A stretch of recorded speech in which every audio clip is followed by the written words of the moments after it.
नमस्कार दोस्तों। तो आज हम बात करने वाले हैं जो हमारा पॉलिटी का सेशन हमने स्टार्ट किया था उसी से आगे की। आज वाला क्लास बहुत ज़्यादा इंपॉर्टेंट है, इसको बहुत ज़्यादा ध्यान से देखना है आपको, ठीक है। अच्छे से भैया इस नोट्स को रिवाइज करना है कई बार, क्योंकि ये हमारा बहुत इंपॉर्टेंट टॉपिक है। किससे? संविधान से, पॉलिटी से, ठीक है। पॉलिटी का जो हमारा ये टॉपिक है बहुत इंपॉर्टेंट है। स्टार्ट करते हैं आज। तो इसमें हम पढ़ेंगे क्या? संविधान का निर्माण। क्या पढ़ेंगे? संविधान का निर्माण। तो संविधान सभा के गठन का विचार पहली बार किसके मन में आया था? एम.एन. राय के मन में। किसके मन में आया था? एम.एन.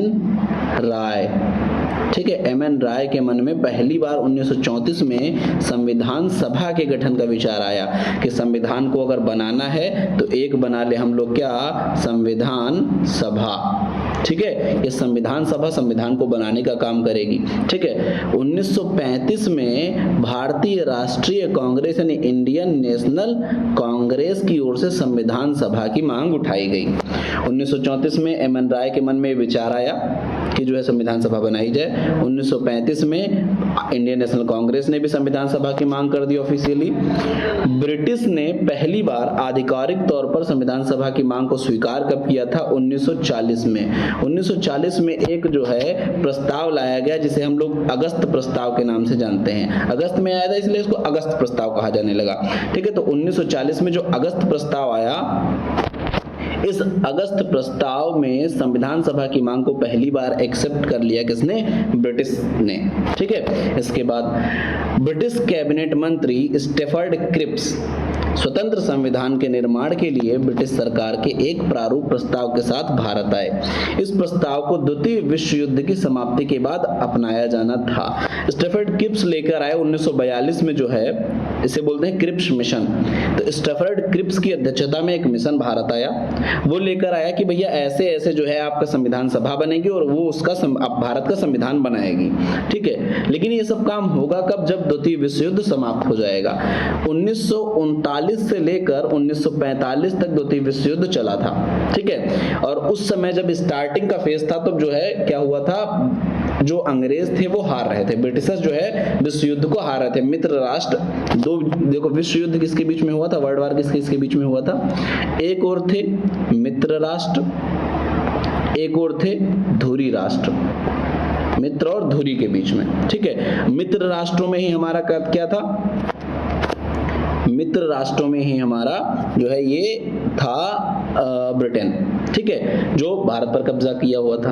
हमको क्या करना था भैया? हमको जो है जो ब्रिटेन वाले थे उनसे क्या करवाना था भैया? उनसे अपनी मांगे मनवानी थी संविधान सभा बनाने के लिए, ठीक है। अच्छा, ब्रिटेन वालों से हमको अपनी मांगे मनवानी थी संविधान सभा बनवाने के लिए, ठीक है। और जो उस समय ब्रिटिशर्स थे उनको भी भारतीयों की हेल्प चाहिए थी सेकेंड वर्ल्ड वार में। भारत के सैनिक उनकी सपोर्ट करें, भारत के लोग उनका सपोर्ट करें, तभी तो उनकी सेना मजबूत होगी। भारत से वो ज्यादा टैक्स वसूलें, इससे युद्ध में जो खर्च हो रहा है उसको भी पूरा कर पाए। तो इनको भारतीयों की मदद चाहिए थी। तो इन्होंने मदद पाने के लिए क्या कहा कि भैया ये जो है हम तुम्हारा संविधान सभा बनवाएंगे, तुम्हारा संविधान भी बनेगा, लेकिन ये सब काम होगा कब? द्वितीय विश्व युद्ध के बाद। पहले तो हमको तुम द्वितीय विश्व युद्ध में हेल्प करो, उसके बाद जो है मैं सब काम कर देंगे। तो ये क्या था भैया? एक पोस्ट डेटेड चेक था कि भैया लिख के तुमको एक चेक दे दिए हैं आगे की तारीख का, तब तक उनके बैंक में पैसा रहेगा कि नहीं रहेगा कोई पता नहीं है, ठीक है। तो ये ऐसी व्यवस्था थी। संविधान सभा का इसके बाद गठन किया गया कब? 1946 में संविधान सभा का गठन किया गया। कब? नवंबर 1946। नवंबर 1946 में संविधान सभा का गठन किया गया।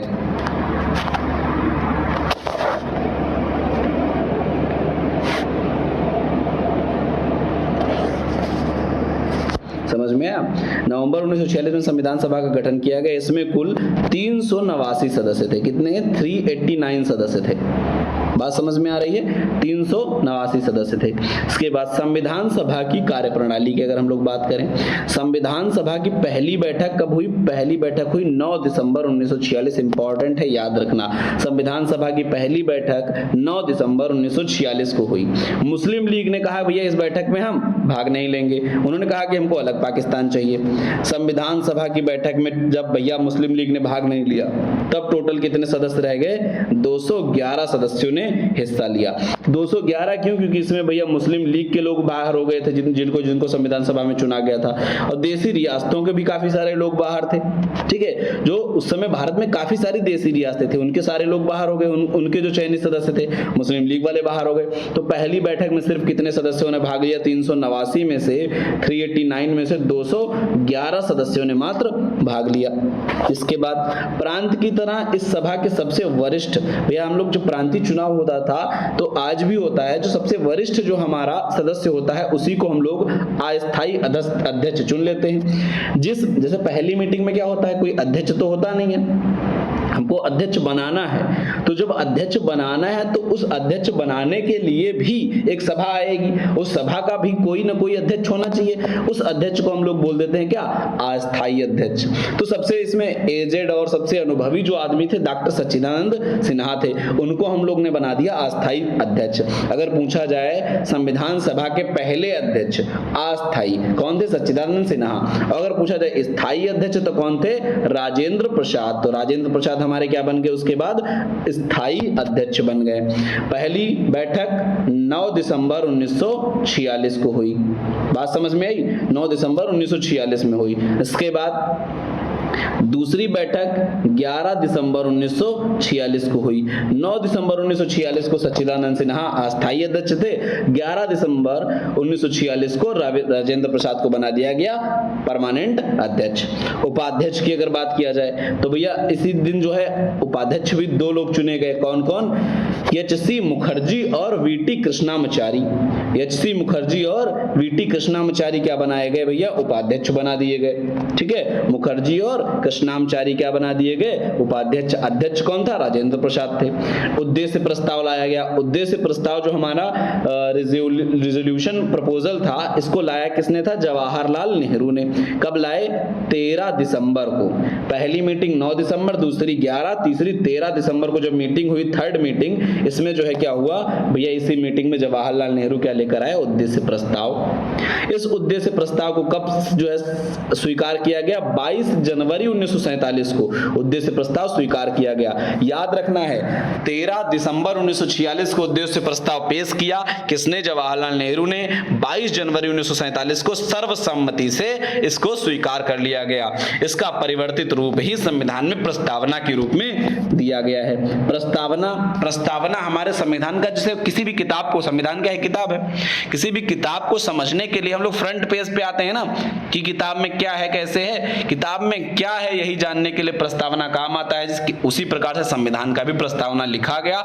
उस प्रस्तावना में ही जो है हमको पता चल जाता है कि संविधान हमको क्या बताना चाहता है। ठीक है, इसके बाद अगर हम बात करें संविधान सभा के अन्य कार्य क्या क्या, देखो संविधान सभा ने संविधान बनाने का कार्य तो किया ही, उसके अलावा भी काफी सारे कार्य किए। ठीक है, क्या क्या काम किया? पाकिस्तान के बंटवारे के बाद संविधान सभा में सदस्यों की संख्या कितनी हो गई? 299। ठीक है, 299। पहले कितने थे? 389। याद रखना। ठीक है, 389 के बाद बचे कितने? 299। कहने का मतलब है ये हमारा 0, 18 में से 9 गए 9, यानी 90 सदस्य जो हमारे थे वो कहां चले गए? पाकिस्तान चले गए। इसमें से कितने बच गए? सिर्फ 299 बच गए। इन 299 में से भी 229 सदस्य राज्यों से चुने गए थे और 70 सदस्यों को कहां से?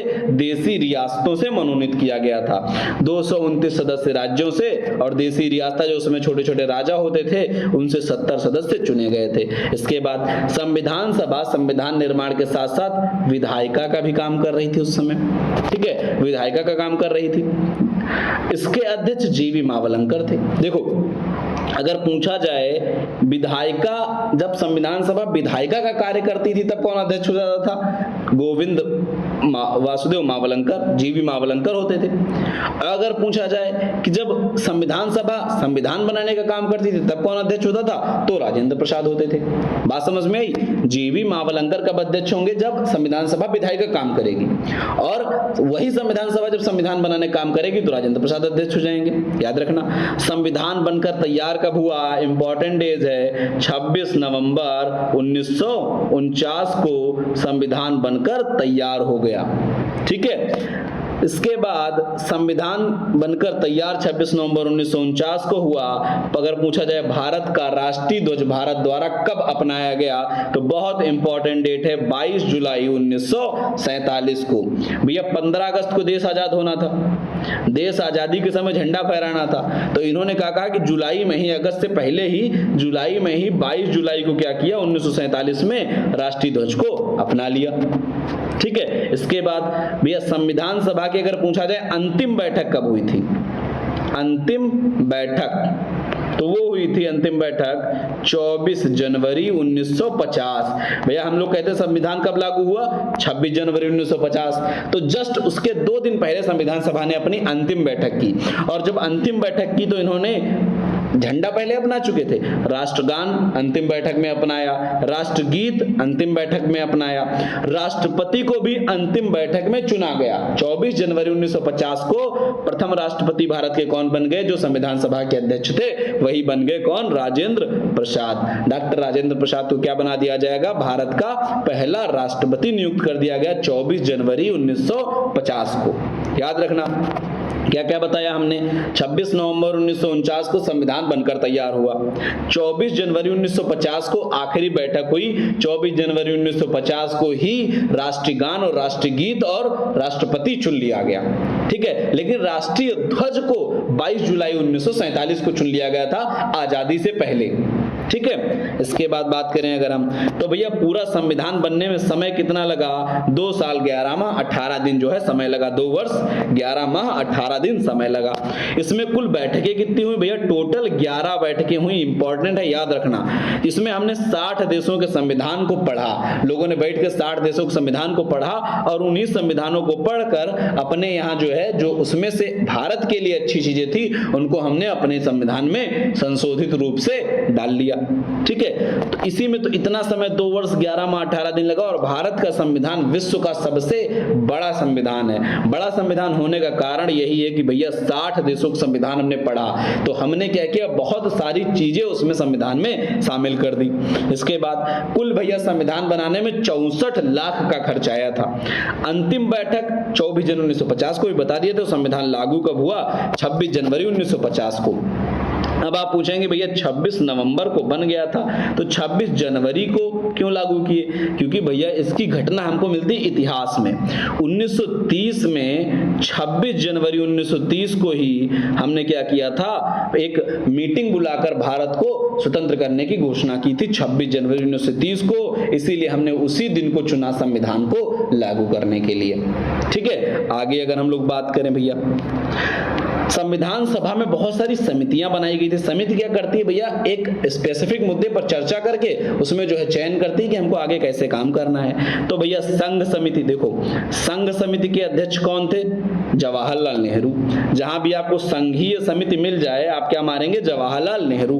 अगर प्रांतीय समिति की बात है, प्रांतों को इकट्ठा करने का काम किसने किया था, देशी रियासतों को, प्रांतों को भारत में इकट्ठा करने का काम किसने किया था, वल्लभ भाई पटेल। स्टेच्यू ऑफ यूनिटी इन्हीं के लिए इसलिए तो बनाया गया है क्योंकि एक करने का, यूनिटी का मतलब क्या होता है, एकता के प्रतीक हैं। तो भैया प्रांतों को एक किया तो प्रांतीय समिति के अध्यक्ष इनको बनाया गया था।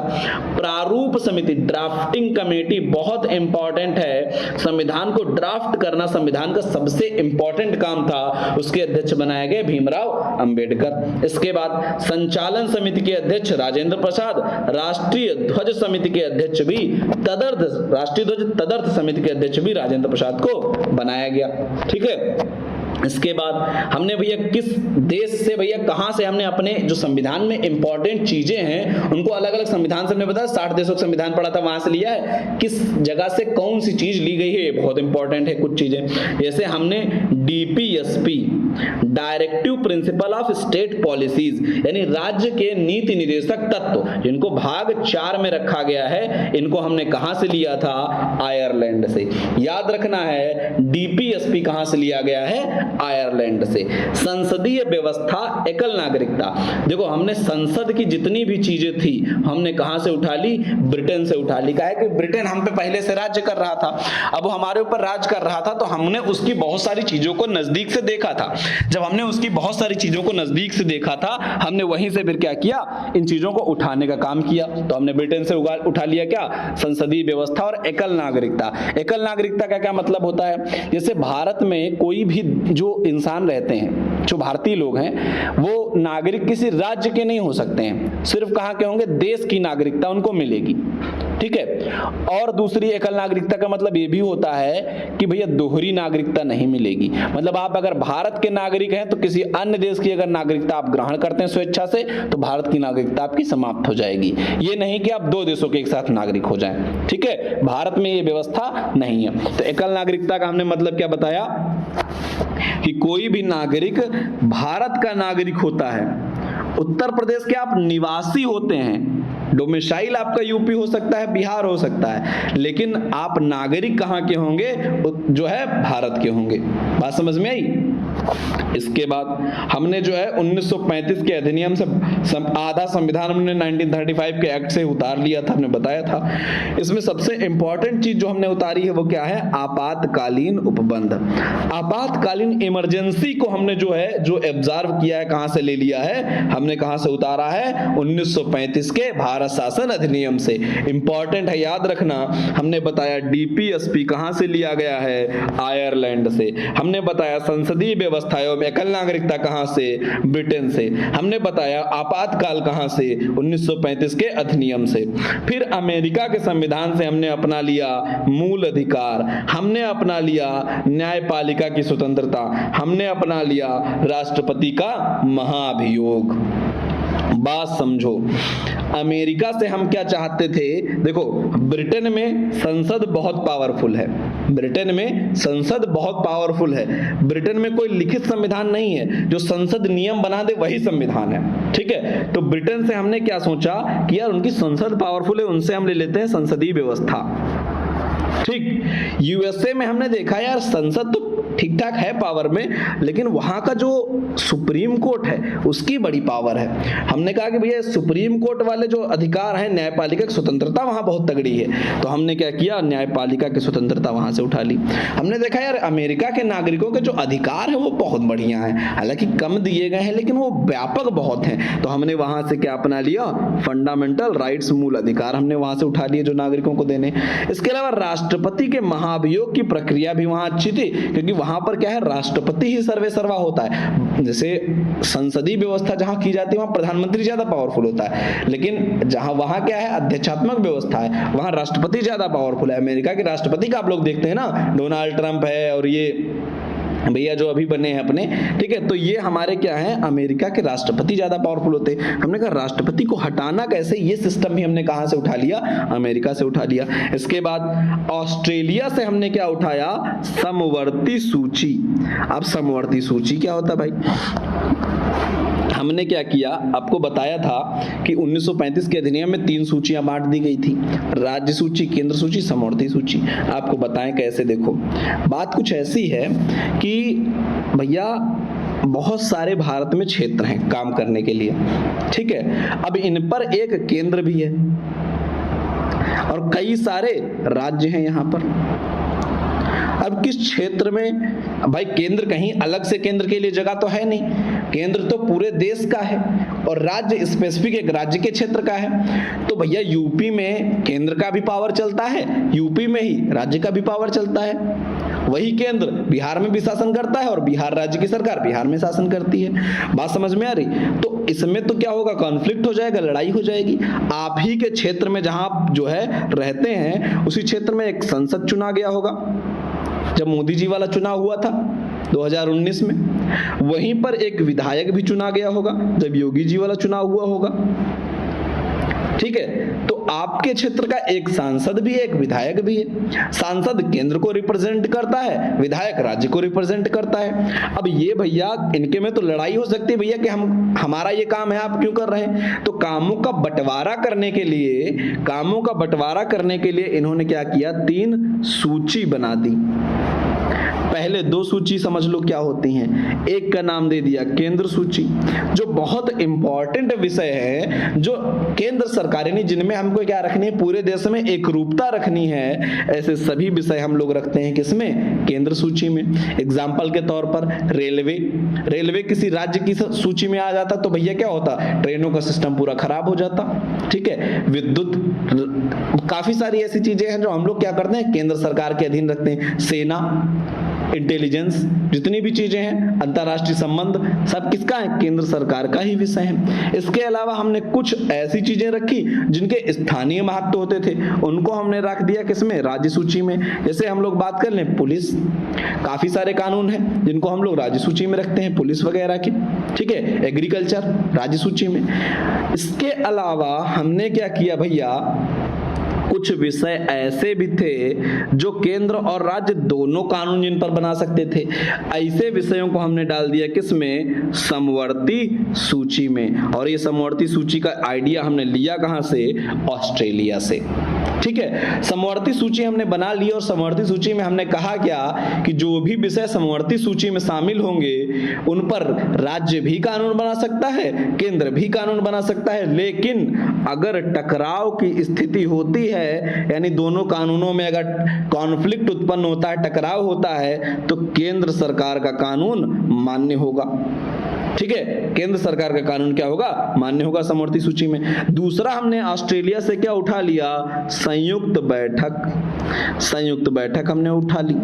संयुक्त बैठक क्या होता है भाई, देखो केंद्र में हमने बताया था कि भैया दो सभाएं हैं, एक को बोलते हैं हम लोग लोकसभा, एक को बोलते हैं राज्यसभा। कोई भी बिल जैसे कैसे पास होता है, कोई भी बिल जो जाता है, विधेयक जो जाता है संसद के किसी भी सदन में पेश हुआ, मान लो लोकसभा में मान लो पेश हुआ, ठीक है, या राज्यसभा में पेश हुआ, तो लोकसभा में ये जब पास हो जाएगा उसके बाद ये कहां जाता है, राज्यसभा में जाएगा, या राज्यसभा में पास हो जाएगा, पहले राज्यसभा में पेश हुआ था, राज्यसभा में पास हो जाएगा तो लोकसभा में जाएगा। यानी पहले सदन में जाएगा, वहां से पास हो जाएगा, पास होकर दूसरे सदन में भेजा जाएगा, यहां भी पास हो जाएगा, तब ये राष्ट्रपति के पास भेजा जाएगा, तब राष्ट्रपति इस पे साइन करेगा और कोई भी बिल क्या बन जाएगा, अधिनियम बन जाएगा। प्रोसेस समझ में आया, पहले सदन में जाएगा यानी लोकसभा या राज्यसभा में से पहले सदन में, उसके बाद वहां पास हो गया, फिर दूसरे सदन में वहां पास हो गया, फिर जाएगा राष्ट्रपति के पास, राष्ट्रपति हस्ताक्षर करेगा, कोई भी बिल क्या बन जाएगा भैया, हमारा एक्ट बन जाएगा। इसको उठा के संविधान में डाल दें तो आर्टिकल बन जाएगा। बात समझ में आई। अब आगे अगर समझा जाए तो भैया मान लीजिए कि लोकसभा इस बिल को पास कर दे और राज्यसभा में जाए और राज्यसभा में ये पास ना हो, अटक जाए। राज्यसभा में अगर पास ना हो, लोकसभा इसे पास कर दे तो ये भैया प्रॉब्लम क्रिएट हो जाएगी। तो इन्होंने कहा कि लोकसभा और राज्यसभा को मिलाकर एक साथ बिठा देंगे। इसी बिठाने को हम लोग बोलते हैं क्या, संयुक्त बैठक। हमने कहां से सीखा ऐसा सिस्टम, ऑस्ट्रेलिया से सीख लिया हमने। ऑस्ट्रेलिया से दो चीजें, समवर्ती सूची और संयुक्त बैठक। फिर भैया जर्मनी का भी संविधान था अपना। जर्मनी में जो संविधान था उससे हमने सीखा आपातकाल के समय में फंडामेंटल राइट्स जो हमारे हैं उनका स्थगन। यानी जर्मनी से हमने क्या सीखा, जो आपातकाल है इसमें भैया जब आपात लगेगा यानी इमरजेंसी जब लगेगी, आर्टिकल 352 के आधार पर, 56 के आधार पर, 60 के आधार पर, जो भी है, जब इमरजेंसी लगती है देश में तो हमारे जो नागरिकों के मूल अधिकार हैं वो रोक दिए जाते हैं, समाप्त कर दिए जाते हैं। भैया इमरजेंसी लगते ही आर्टिकल 19 तो अपने आप ही समाप्त हो जाता है। 19 क्या है भैया, बोलने, वाक्य, अभिव्यक्ति की स्वतंत्रता यानी प्रेस की स्वतंत्रता, ये सारी चीजें, धरना जुलूस करने की स्वतंत्रता, ये सारी चीजें तो पहले समाप्त हो जाती हैं आर्टिकल 19 में। इसके अलावा सारे मूल अधिकार समाप्त किए जा सकते हैं सिर्फ 20 और 21 को छोड़कर। 20 क्या है भैया, हमारे जो है अपराध के यानी अरेस्ट जब करता है उसके समय जो हमको स्वतंत्रता मिलती है वो, और 21 में हमारे जीवन का अधिकार। ये नहीं आपातकाल लगा कि किसी को गोली मार दो, ठीक है, जीवन का अधिकार कभी भी समाप्त नहीं होता है आपातकाल के समय भी। और भैया अगर अरेस्ट कर रहे हैं तो उस समय भी जितनी स्वतंत्रताएं हैं वो लागू रहेंगी, यानी आर्टिकल 20-21 को छोड़कर सारे मूल अधिकारों का निलंबन हो जाता है। ये हमने सीखा किससे है भैया, जर्मनी से। ठीक है। इसके बाद हमने भैया मूल कर्तव्य भी डाल दिए। मूल कर्तव्य हालांकि मूल संविधान में नहीं थे जब संविधान लागू हुआ, इनको बाद में जोड़ा गया है। कब जोड़ा गया था? 42वें संविधान संशोधन द्वारा 1976 में। 1976 में हमने मूल कर्तव्य जोड़े। हमने कहा यार लोगों के पास अधिकार तो है, इनके पास कर्तव्य नहीं है, करें तो करें क्या? तो हमने क्या किया भैया, 10 कर्तव्य जो है मूल कर्तव्य जोड़ दिए। कहां से सीखे हमने? रूसी क्रांति से। ठीक है, यूएसएसआर में जो क्रांति हुई थी उससे हमने सीखा और 10 मूल कर्तव्य जोड़ दिए। इसके बाद एक 11वां कर्तव्य भी जोड़ा गया। ये कब जोड़ा गया? 86वां संविधान संशोधन 2002 करके जोड़ा गया। पहला तुमको याद रखना है, मूल कर्तव्य कब जोड़े गए? 1976 में। कौन सा संशोधन था? 42वां संविधान संशोधन बहुत इंपॉर्टेंट है, इसको जो है हम आपको डिटेल में पढ़ाएंगे।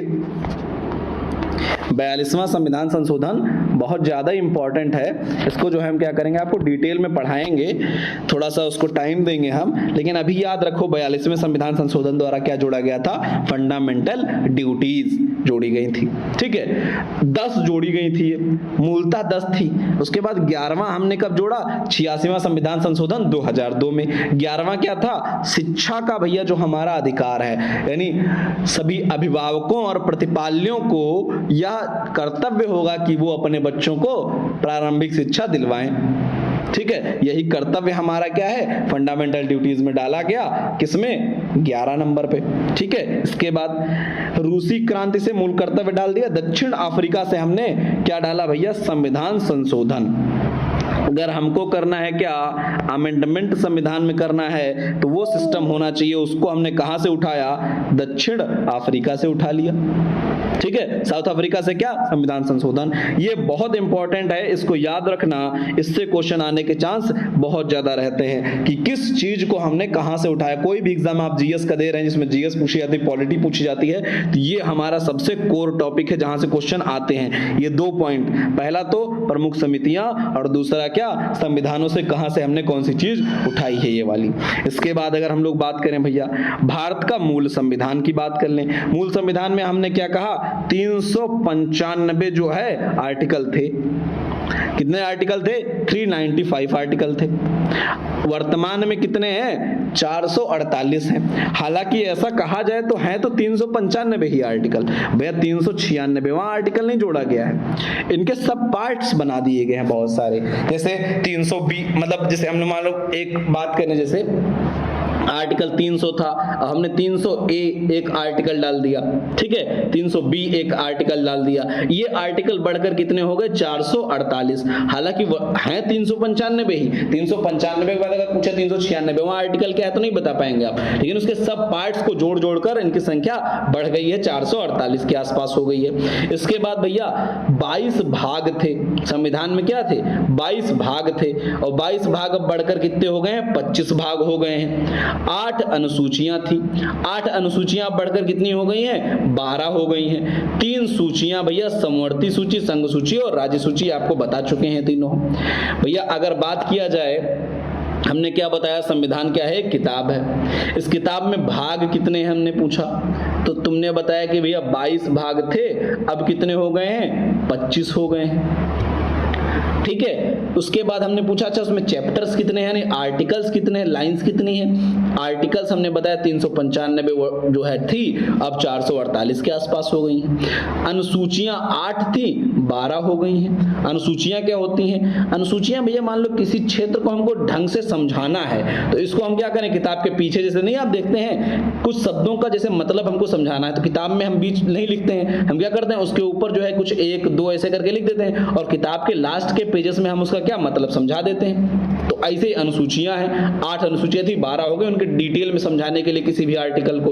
और 3 सूचियां हमने कहा था कि कार्यों के विभाजन के लिए संघ सूची, राज्य सूची और समवर्ती सूची को शामिल किया गया था। अब भारत हमारा क्या है? एक राज्य है। हमने बताया था राज्य होने के लिए 4 चीजें जरूरी होती हैं। क्या क्या? पहला तो हमने बताया था भूभाग हो, खुद की जमीन हो। दूसरा हमने क्या बताया था? खुद की जनसंख्या हो। तीसरा हमने क्या बताया था? सरकार हो। चौथा एक हमने सबसे इंपॉर्टेंट पॉइंट बताया था कि वो संप्रभु हो। तो भारत में चारों चीजें हैं। भारत भैया किसी का आदेशों का पालन करने के लिए, किसी अंतरराष्ट्रीय संस्था का आदेशों का पालन करने के लिए बाध्य नहीं है, तो संप्रभु है। भारत की खुद की जनसंख्या जनसंख्या है, भारत की खुद की भूमि भी है, भारत की खुद की सरकार भी है, तो भारत क्या हुआ, एक राज्य हुआ। भारत अगर एक राज्य है तो इसमें चार चीजें हो गई, कौन कौन सी, भूभाग, जनसंख्या, सरकार और संप्रभुता। इन चारों चीजों में हमको अब इसी से हम पूरे संविधान के भाग पढ़ेंगे। भूभाग को हम लोग पढ़ते हैं भाग 1 में, हमने बताया कितने भाग थे, 22 के सब पार्ट्स जोड़कर 25 हो गए। तो भूभाग के भैया किसमें पढ़ते हैं हम लोग, भाग 1 में। जनसंख्या, इसके बाद सरकार और संप्रभुता, संप्रभुता को हम किसमें पढ़ते हैं हम लोग, प्रस्तावना में ही संप्रभुता को पढ़ लेते हैं। इसके बाद अगर हम बात करें जनसंख्या की, तो जनसंख्या भाग 2 में जनसंख्या क्या होती है, नागरिक होगी, तो जनसंख्या के लिए नागरिकता भाग 2 में, जनसंख्या के लिए मूल अधिकार भाग 3 में, जनसंख्या के लिए नीति निर्देशक तत्व की सरकार जो है जनसंख्या के लिए कैसे कानून बनाए वो डीपीएसपी 4 में। इसके अलावा जनसंख्या के लिए कर्तव्य 4A में, देखो 4A लिखा है ना, इसका मतलब है बाद में शामिल किया गया, ठीक। तो जनसंख्या के लिए हमने बता दिया भैया कितने, भाग 2, भाग 3, भाग 4, भाग 4A। नागरिकता भाग 2 में है, भाग 3 में मूल अधिकार, भाग 4 में डीपीएसपी, भाग 4A में मूल कर्तव्य। आपको सारी चीजें ऐसे याद करनी है।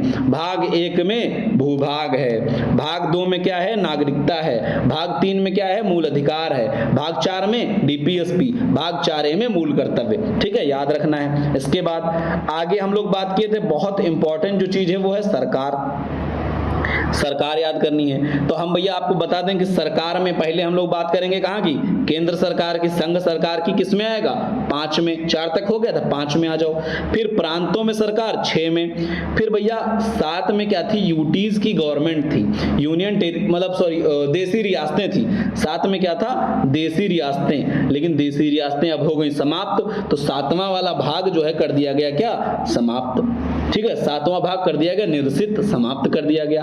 भाग 8 में देखो, 5 में केंद्र सरकार, 6 में राज्य सरकार, 8 में हमारी यूटीज की गवर्नमेंट, जैसे दिल्ली है, पांडिचेरी है, ये सब हमारे क्या है, यूनियन टेरिटरी, केंद्र शासित प्रदेश है ना, इनमें सरकार कैसे काम करती, भाग 8 बताएगा हमको। इसके बाद और आ जाए तो क्षेत्रीय में ग्राम पंचायत 9 में, नगर पंचायत 9A में, 10 में कुछ विशेष क्षेत्रों यानी SC ST के क्षेत्र में सरकार कैसे काम करती है, ये भाग 10 में, और 16 में भी कुछ विशेष क्षेत्रों के लिए प्रावधान है। तो भाग 10 में हमारा क्या है, विशेष क्षेत्रों की सरकार आ जाएगी। बात समझ में आई? हमने क्या बताया, हमने बताया तुमको कि भैया देखो, राज्य होने के लिए 4 चीज जरूरी है। पहला चाहिए भूभाग, तो भूभाग तो हो गया भैया हमारा क्या, पार्ट 1 यानी भाग 1 में। इसके बाद हमने बताया जनसंख्या, जनसंख्या में हमने कहा कि जनसंख्या होगी तो जनसंख्या को चाहिए होता है क्या, नागरिकता, तो नागरिकता किस में आ गई, 2 में। इनको चाहिए होता फंडामेंटल राइट्स यानी मूल अधिकार, भाग 3 में। हमने कहा इनके लिए कानून भी बनाने हैं, तो सरकार कैसे कानून बनाए ये बताएगा डीपीएसपी, भाग 4 में। इनको चाहिए कर्तव्य भी, फंडामेंटल ड्यूटीज भी, वो किस में आ जाएंगी, 4A में आ जाएंगी। इसके बाद हमने कहा तीसरा पॉइंट होता है सरकार, सरकार में हमने कहा पहले तो होती केंद्र सरकार, किस में आएगी, 5 में, फिर आती राज्य सरकार, किस में आएगी, 6 में, 7वें में देसी रियासतों की सरकार थी, 7वां समाप्त कर दिया गया क्योंकि देसी रियासतें नहीं बची। फिर आ जाए हम लोग 8 में, तो 8 में भैया हमारा क्या है, यूटीज की गवर्नमेंट आ जाएगी, यूनियन टेरिटरी यानी केंद्र शासित प्रदेशों में सरकार कैसे काम करेगी। 9 आ जाए तो 9 में बता दो भैया ग्राम पंचायत कैसे काम करेगी। 9A आ जाए, 9A में बता दो कि नगर पंचायत कैसे काम करेगी। 10 आ जाए, 10 में बता दो भैया कि हमारा विशेष क्षेत्रों यानी SC ST क्षेत्रों की सरकारें कैसे काम करेंगी, ये 10 में आ गया। इतना हम क्लियर हो गया, आगे बढ़ते हैं अब। फिर हम लोग कुछ स्पेसिफिक चीजें याद करते हैं, 10 तक तो सारे भाग याद हो गए। आगे याद करें अगर हम, तो अंतरराज्यीय संबंध की अगर हम बात करें कि एक स्टेट का दूसरे स्टेट से जो संबंध है ये कैसा बना रहेगा। अंतरराज्यीय संबंध एक स्टेट का एक स्टेट से या केंद्र का स्टेट से, ये संबंध हमको भैया बनाने हैं। यानी केंद्र सरकार किसी स्टेट से कैसा संबंध रखती है, या कोई राज्य दूसरे राज्य से कैसा संबंध रखता है, यानी एक स्टेट दूसरे स्टेट से कैसा संबंध रखता है, ये हमको याद रखना है। जैसे केंद्र सरकार यूपी से कैसा संबंध रखती है ये पढ़ना है, यूपी कैसा बिहार से संबंध रखता है ये समझना है। तो इसमें भैया 3 प्रोविजंस हो सकते हैं संबंधों की। जब हम बात करें अपने संबंधों की बात करें तो कैसा हो सकता है, या तो भैया हमारा बहुत मजेदार चल रहा है, शांतिक माहौल, कोई लड़ाई झगड़ा नहीं, बढ़िया व्यवस्था, शांति वाला अगर हम बात करें तो 11 में आ जाएगा, ठीक है। इसके बाद मान लो लड़ाई झगड़ा चल रहा है, आपातकाल है भैया, एकदम मामला खराब है, तो आपात आ जाएगा 18 में। आपात किस में आ जाएगा? 18 में आ जाएगा। इसके बाद अगर हम बात करें अस्थाई संबंध की, तो अस्थाई संबंध यानी ना बहुत अच्छा है ना बहुत खराब है, तो ये हमारा आ जाता है 21 में। बात समझो, अंतरराज्यीय संबंध में शांतिकाल 11, आपातकाल 18, अस्थाई संबंध 21। नोट्स बनाओगे, 4 बार कॉपी पर नोट करोगे, 22 भाग याद हो जाएंगे। एक क्वेश्चन इससे आया था पिछली बार, हो सकता आगे भी आए। ठीक है, अंतरराज्यीय संबंध शांतिकाल 11, आपातकाल 18, अस्थाई संबंध 21। इसके बाद हम बात करें भैया, तो संविधान के अन्य प्रावधानों की अगर बात करें तो वित्तीय प्रावधान हो सकते हैं, पैसे रुपए का मामला। तो इसमें भैया दो चीजें, वित्तीय प्रावधान में क्या होता है? दो चीजें होती हैं वित्तीय प्रावधान में, एक तो होता है वित्त और दूसरा होता है क्या? व्यापार। व्यापार या समागम, व्यापार वाणिज्य समागम सब इसी में आ जाएगा। तो वित्त हमारा आ जाएगा किसमें? 11 तक हम पढ़ लिए थे, 12 में। वित्त हमारा किस में आ जाता है? 12 में। इसके बाद हम बात करें अगर व्यापार किस में आएगा? 13 में। वित्त 12 में, व्यापार 13 में। याद रखो, अंतरराज्यीय संबंध में हमने बताया था शांति है तो 11, आपात है तो 18, अस्थाई है तो 21, वित्त है तो 12, व्यापार है तो 13। 14 में हमारा आता है भैया प्रशासनिक कार्य, यानी जो हमारा यूपीएससी वाला जितना भी मैटर पड़ता है आपको, ठीक है, यूपीएससी वगैरह किस में आ जाता है? सब प्रशासनिक में आ जाते हैं 14 में। फिर हमारा चुनाव भी करवाना है ना, चुनाव के लिए भैया आर्टिकल चाहिए, तो चुनाव के लिए 2 आर्टिकल हैं। एक तो होता है सामान्य निर्वाचन, सामान्य किस में आ जाएगा? 14 तक कर लिए, 15 में आ जाएगा सामान्य। विशेष निर्वाचन की अगर हम बात करें, जैसे एससी एसटी के लिए स्पेशल प्रोविजन जो हम लोग करते हैं चुनाव में, वो सब किस में आते हैं? 16 में आते हैं। याद रखना भैया, क्या क्या बता दिया हमने, 10 तक तो आपको क्लियर करवा दिए थे। ठीक है, एक बार पूरा रिवीजन करवाएंगे, पहले हो जाए। ठीक है, चुनाव में 15 और 16। इसके बाद भैया हम बात करें अगर 17 में आती है हमारी क्या? भाषाएं। भारत में कितनी भाषाएं? 22 भाषाएं संविधान में शामिल हैं, 17 भाग 17 में। ठीक है, 18 आपको बता दिए थे आपात था। 19 में हमारा कुछ खास नहीं है, प्रकीर्ण है, जो भी दिया गया है बेकार का है। 20 हमारा क्या बताता है भैया? संविधान संशोधन बताता है। संविधान संशोधन कैसे करना है ये किस में लिखा है? 20 में लिखा है। 21 बता दिए थे अस्थाई संबंध है, और 22 में हमारा देश का नाम है, और ये सब सारी चीजें जो है भाग 22 में दी गई हैं। बात समझ में आई? एक बार पूरा रिवीजन करवा देते हैं। हमने बताया था राज्य होने के लिए 4 चीजें चाहिए, पहला भूभाग, दूसरा जनसंख्या, तीसरा सरकार, चौथा तुम्हारा संप्रभुता। संप्रभुता तो हम लोग पढ़ लेते प्रस्तावना में, संप्रभुता भारत के लोगों में नहीं थे। प्रस्तावना कहाँ से शुरू होता है? प्रस्तावना जब हम लिखते हैं तो लिखा शुरुआत यहाँ से होती है, हम भारत के लोग। तो ये हमारा क्या है बता रहा, संप्रभुता किसमें है? भारत के लोगों में निहित है। ठीक है, इसके बाद सेकंड नंबर बात अगर हम करें कि भैया अब आ जाते हैं आगे, भूभाग। भूभाग हमने बताया था होना चाहिए, ये किसमें पढ़ेंगे? भाग 1 में पढ़ लेंगे।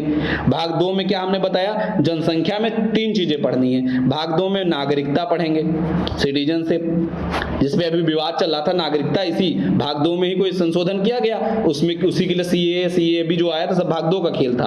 भाग 3 में क्या आता है? मूल अधिकार भैया, भारतीय नागरिकों को कौन कौन से अधिकार मिले हैं। भाग 4 में हमारा क्या आता है? डीपीएसपी, यानी राज्य के नीति निदेशक तत्व, राज्य को क्या दिया गया? निर्देश दिए गए कि तुम कैसे कैसे कानून बनाओ भारत के लोगों के लिए, भाग 4 में। भाग 4A एक और शामिल कर दिया गया, जिसमें हमने बताया था बाद में मूल कर्तव्य जोड़े गए हैं। कब जोड़े गए थे? 1976 में 42वें संविधान संशोधन द्वारा 10 मूल कर्तव्य जोड़े गए थे। 11वां कब जोड़ा गया? 86वां संविधान संशोधन 2002 में किया गया। शिक्षा वाला मूल कर्तव्य 2002 में जोड़ा गया। इसके बाद बात करें हम लोग, जनसंख्या हो गया। अब हम बता दें सरकार। सरकार की बात करें तो हमने बताया, पहले तो बात करेंगे भाग 5 में केंद्र सरकार, फिर आएगा राज्य किसमें? 6 में। 7 बताया देशी रियासतें थी, समाप्त हो गया। 8 में बात करेंगे यूटीज की सरकारें हमारी। 9 में बात करेंगे क्या? ग्राम पंचायत, प्रधान जी वाला काम। 9A में, 9 और 9A में बात करेंगे क्या हम लोग? 9A में बात करेंगे नगर पंचायत, नगर पालिका वगैरह, नगर पालिका, नगर निगम, ये सब इसमें आ जाएगा। 10 में बताइए SC ST के क्षेत्रों के, नहीं विशेष क्षेत्रों की सरकारें आ जाएंगी। इसके बाद अगर हम बात करें, हमने क्या बताया था? विशेष क्षेत्रों की सरकारें तो ये आ ही जाएंगी। तो भाग 10 तक क्लियर हो गया। इसके बाद अगर हम बात करें भाग 11 से, तो हमने क्या बताया था? अंतरराज्यीय संबंध, राज्यों के बीच में संबंध या केंद्र या राज्य का संबंध। तो हमने बताया था कि भैया जब शांति चल रही है, तो हम लोग किस में बात करेंगे, 11 में, शांति के समय में 11। इसके बाद बताए थे हम क्या, आपात अगर आ गया, आपात आ गया तो 18। ठीक, हमने बताया था अस्थाई है, अस्थाई है तो 21। ठीक है, शांति में 11, आपात में 18, अस्थाई में 21 बताया था। इसके बाद आ जाओ फिर 12 पे, 11 हो गया था, 12 पे आ जाओ। 12 पे अगर हम बात करें भैया तो हम बताए थे आपको क्या, वित्त। वित्त में हमारी दो चीजें होती हैं, एक तो हमारा वित्त खुद आएगा, वो किस में आ जाएगा, 12 में। दूसरा होता है व्यापार, तो व्यापार किस में आएगा, 13 में आ जाएगा। 14 में भैया हमारा आ जाता है क्या, यूपीएससी यानी प्रशासनिक कार्य, प्रशासनिक कार्य आ जाते हैं हमारे, यूपीएससी वगैरह ये सब आ जाता है किसमें, 14 में। इसके बाद हमने बताया था चुनाव, चुनाव हमारा 2 में आता था, एक तो 15 में सामान्य और 16 में विशेष यानी SC/ST क्षेत्र का। फिर हमने बताया था भाषाएं किस में आती हैं, तो वो आती हैं 17 में। फिर हमने बताया था आपातकाल तो बता ही दिया 18 में। 19 में हमारा आता था प्रकीर्ण, 20 में हमारा क्या आता था, संविधान संशोधन, 21 में हमारा बताए थे अस्थायी संबंध, और 22 में हमारा राज्य का नाम यानी भारत हमारा राज्य का नाम हुआ, ये सब 22 में आ जाता था। ठीक है, ये सारी चीजें हमने आपको बता दी थी। ठीक है, इसमें कुछ चीजें नहीं लिखी हैं, वो आपको खुद याद कर लेनी है, अगर ना लिखी हो, जैसे लिखी तो है ऐसे सब सारी चीजें। 22 देखो 19 और 22 नहीं लिखा है क्योंकि वो इंपॉर्टेंट भी नहीं है, सारा हमने बना दिया है, PDF आपको मिल जाएगी। जो हमारे टेलीग्राम चैनल या व्हाट्सएप ग्रुप किसी से नहीं जुड़े हैं उनको लिंक मिल जाएगी, वो उसी में जुड़ जाएंगे। ठीक है, इसके बाद हम बात करते हैं। इसके बाद भैया हमने कहा था कि 8 अनुसूचियां थी जो आज की समय में क्या हो गई है, 12 हो गई हैं। इनके बारे में भी जानकारी हमको मिलती है, ये भी बहुत इंपॉर्टेंट है, ये भी क्वेश्चन बहुत पूछा जाता है। तो भैया पहली अनुसूची जो हमारी है किसको बताती है, राज्यों और संघ शासित प्रदेशों की सूची। अच्छा देखो, मान लो कोई किताब तुम लिख रहे हो, उसमें तुमने भाग 1 में आर्टिकल 1 में लिखा कि जितने जो है ये क्षेत्र है इसको भारत के अंदर शामिल किया जाएगा। अब वहां पर क्या हर राज्य हर क्षेत्र का नाम लिखोगे तो किताब अच्छी बिकेगी? नहीं। तो इन्होंने क्या किया, उठा के इसको जो है राज्यों के नाम, कि उत्तर प्रदेश ये होगा, ये बिहार होगा, या मध्य प्रदेश यहाँ से यहाँ तक होगा, ये सारी सूचना कहाँ हमने डाल दी, ये पीछे डाल दी। और पीछे डाल दी इसीलिए इसको अनुसूची कहा गया। तो अनुसूची 1 में यानी अनुसूची को इंग्लिश में क्या बोलते हैं, शेड्यूल। तो शेड्यूल 1 में हमारी किसकी जानकारी मिलती है, राज्य और संघ प्रदेशों की सूची की। 2 में किसकी जानकारी मिलती है भैया, कुछ हमारी विशेष शक्तियां और राष्ट्रपति, राज्य के governor, Rajya Sabha, Lok Sabha, supreme court, उच्च न्यायालय, इन सब के वेतन।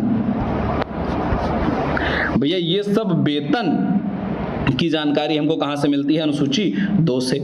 किसके, इसके राष्ट्रपति के, गवर्नर के, Rajya Sabha, Lok Sabha, supreme court, high court के न्यायाधीश और उपवक्ताओं के वेतन कहाँ मिलते हैं, अनुसूची 2 में। यानी पहले में क्या है भैया, संघ और राज्य का क्षेत्र कौन सा होगा, दूसरे में क्या है, इन सब इंपॉर्टेंट आदमियों को वेतन कहाँ से मिलेगा, तीसरे में जितने लोग का वेतन था इन सबको जो है शपथ कहाँ मिलती है, अनुसूची 3 में। किसको, इसको छोड़कर, राष्ट्रपति और उपाध्यक्ष को छोड़कर। तो राष्ट्रपति की शपथ आर्टिकल 60 में अलग से लिखी हुई है। ठीक है, राष्ट्रपति की शपथ आर्टिकल 60 में अलग से लिखी हुई है, तो राष्ट्रपति और उपाध्यक्ष को छोड़कर अन्य सभी अधिकारी जो ऊपर लिखे हैं इन सबकी शपथ कहाँ होती है, अनुसूची 3 के तहत होती है। इसके बाद राज्यसभा में राज्यों की सीटों का आवंटन किसमें है, अनुसूची 4 में है। देखो अनुसूची 1 में क्या बताया, संघ और केंद्र शासित प्रदेशों का नाम, यानी राज्य और केंद्र शासित प्रदेशों के नाम सूची।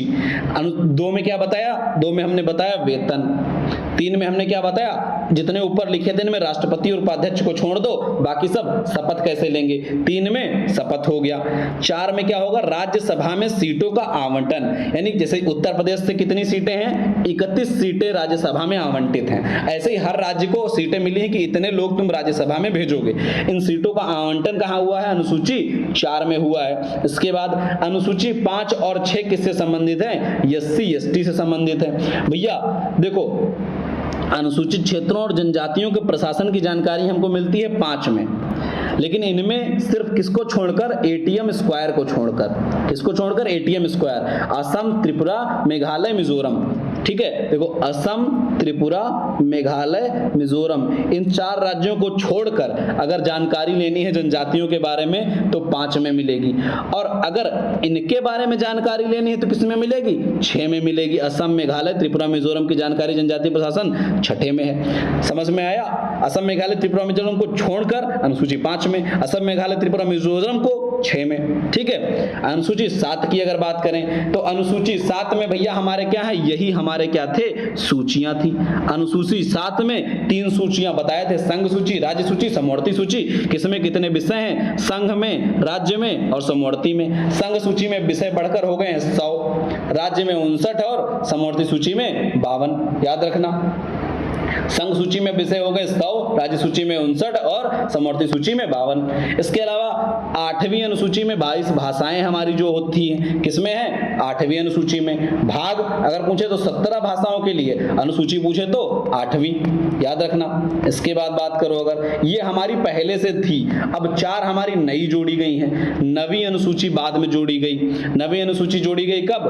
पहला संविधान संशोधन किया गया कब? संविधान लागू होने के 1 साल बाद 1951 में 9वीं अनुसूची जोड़ी गई। इसमें कहा गया कि भूमि कार्यकाल, भूमि कर, रेलवे, उद्योग से संबंधित कार्य आदेश शामिल है। यानी अगर हमको भूमि अधिग्रहण करना है, भूमि अधिग्रहण करना है, इसके संबंधित जितने भी नियम होंगे वो सब किसमें है? अनुसूची 9 में है। देखो पहले क्या था? मूल अधिकार 7 होते थे, उसमें एक अधिकार था संपत्ति का मूल अधिकार। ठीक है, संपत्ति का मूल अधिकार संविधान में लिखा गया था, लेकिन क्या हुआ? धीरे धीरे मान लो ऐसा कंडीशन आ जाए, तुम्हारा कह दो हमारा संपत्ति का मूल अधिकार है, अगर उसका उल्लंघन सरकार करे, सरकार भैया कोर्ट में झेल जाएगी, सरकार कोर्ट में जीत ही नहीं पाएगी, फिर उससे बाहर हो जाएगा, वो नियम माना नहीं जाएगा। अब मान लो किसी को यहां से रोड निकालनी है सरकार को, सबका फायदा है, और तुम्हारी यहां पे कहीं जमीन पड़ गई। अब अगर तुम्हारे पास संपत्ति का मूल अधिकार है तो ये भैया हाईवे कितना भी बड़ा जा रहा हो, तुम कह दोगे हमको नहीं बेचनी जमीन, तो इसको ऐसे ले जाना पड़ेगा हाईवे। कितने एक्सीडेंट हो जाएंगे, कितनी समस्याएं होंगी सरकार को। ऐसे अगर चलाना हो, हर जगह कहीं ना कहीं जमीन पड़ती जाएगी तो रास्ता ऐसे घूम घूम चलेगा, खर्चा सरकार का बढ़ जाएगा, प्रॉब्लम्स बढ़ जाएंगी। सरकार अगर भूमि का अधिग्रहण ना कर पाती तो आज ना रेलवे बन पाता, ना रोड्स बन पाती, कुछ नहीं हो पाता। इसके लिए जो है पहली बात तो संपत्ति का मूल अधिकार भी समाप्त किया गया और 9वीं अनुसूची शामिल की गई, और कहा गया कि जो 9वीं अनुसूची में शामिल विषय हैं इनको सुप्रीम कोर्ट में जो है क्या होगा? इनकी जांच नहीं होगी। ठीक है, इसके बाद आया 10वीं अनुसूची। 10वीं अनुसूची में हमने भैया देखा कि यार जो देखो उठा के दल बदल ले रहा है। भैया मान लो चुनाव लड़ा एक पार्टी से, मान लो बीजेपी से चुनाव लड़ा और बीजेपी से चुनाव लड़के जीत गया, उसके बाद उसको कांग्रेस ने पैसा देके खरीद लिया, तो वो वोट हमेशा किसके पक्ष में दे रहा है? कांग्रेस के पक्ष में दे रहा है। या उसने पार्टी छोड़ के कांग्रेस ज्वाइन कर ली, भाई जीत चुका है, सांसद बन चुका है, विधायक बन चुका है, अब उसने पार्टी मान लो कांग्रेस ज्वाइन कर ली। तो ऐसी कंडीशन में जो है क्या होगा? यहां पर दल बदल की कानून की बात की गई, तो इसको शामिल कर दिया गया कब? 52वां संविधान संशोधन किया गया 1985 में, उसके द्वारा 10वीं अनुसूची शामिल की गई। उसमें कहा गया संसद और राज्य विधानमंडलों के सदस्य पर दल बदल का प्रावधान, अगर वो दल बदल ऐसे करते हैं नॉर्मली तो उनका क्या होगा भैया? जो विधायक सांसद होंगे वो पद से बर्खास्त हो जाएंगे, इस्तीफा देना पड़ेगा। ठीक है, बात समझ में आई? दल बदल प्रावधान ये कहता है। दूसरी बात एक ये भी है कि अगर 1/3 से अधिक सदस्य जो है चले गए हैं, जैसे एक किसी पार्टी के मान लो बीजेपी के 1/3 से अधिक सदस्य कांग्रेस में चले गए, ठीक है, तो जो है ये दल बदल कानून नहीं लागू होगा। इसका मतलब है कि पार्टी ही अपनी विचारधारा को छोड़ रही है, बड़ी संख्या में लोग मूव कर रहे हैं। ठीक है, जैसे हमने अभी एग्जाम्पल देखा था कहां पर? महाराष्ट्र में। ठीक है, शिवसेना टूटी, शिवसेना के लोग दूसरे दलों में शामिल हुए, दूसरे दलों में शामिल, लेकिन बड़ी संख्या थी इसलिए उन पर दल बदल कानून लागू नहीं हो पाया। ये क्या था? अनुसूची 10। अनुसूची 11 में हमारा ग्राम पंचायत है। क्या है? ग्राम पंचायत। ठीक है, अनुसूची 11 में ग्राम पंचायत है, इसको कब जोड़ा गया? 73वां संविधान संशोधन किया गया, त्रिस्तरीय व्यवस्था ग्राम पंचायत पर बनाई गई। सबसे पहले क्या होगा? ग्राम पंचायत होगा, उसके ऊपर क्या होगा? ब्लॉक होगा, उसके ऊपर क्या होगा? जिला होगा। ठीक है, ग्राम पंचायत में प्रधान बनता था, ब्लॉक में ब्लॉक प्रमुख, उसके बाद जिला प्रमुख जिले पर। 3 स्तर में बांट दिए इसको पंचायती राज को। अनुसूची 11 में त्रिस्तरीय व्यवस्था सुझाई किसने थी? ये भी पूछा जाता है, किसने सुझाई थी? बलवंत राय मेहता ने। बलवंत राय मेहता ने त्रिस्तरीय व्यवस्था सुझाई थी। टोटल पंचायती राज में कितने विषय हैं? 29 विषय हैं, याद रखना, ये भी पूछा जाता है। उसके बाद अनुसूची 12, अनुसूची 12 में पंचायती राज आया तो 11 में, तो 12 में आ जाएगा नगर निगम, ये भी 1992 में ही है, 73वां है तो ये 74वां है, इसमें विषय है 18। ठीक है, बात समझ में आई? एक बार फिर से अनुसूचियों का रिवीजन करवा देते, याद रखना। अनुसूची 1 में क्या है? राज्य और संघ की में जो जितने क्षेत्र हैं उनका नाम। अनुसूची 2 में क्या है? वेतन। अनुसूची 3 में क्या है? शपथ। अनुसूची 4 में क्या है? राज्यसभा सीटें। 5 में क्या है? अनुसूचित जनजाति यानी SC ST क्षेत्र के लिए प्रशासन, किसको छोड़कर? असम, मेघालय, त्रिपुरा, मिजोरम को छोड़कर। अनुसूची 6 में क्या है? असम, मेघालय, त्रिपुरा, मिजोरम में जनजातीय क्षेत्रों का संचालन।